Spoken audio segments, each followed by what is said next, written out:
Okay, we're going to make our Koji-based marinade, and we're going to start with some Shio Koji. I have a separate lesson on making Shio Koji, Shoyu Koji, and Amazake.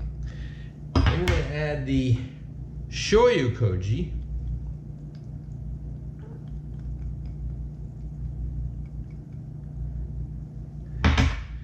Then mirin.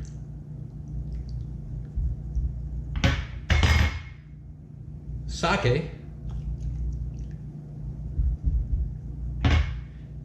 and Yuzu essence. Now, Yuzu essence might be kind of hard to find. If you can't find it, you could use lime juice or lemon juice, or ideally a mixture of lime and lemon juice, equal amounts.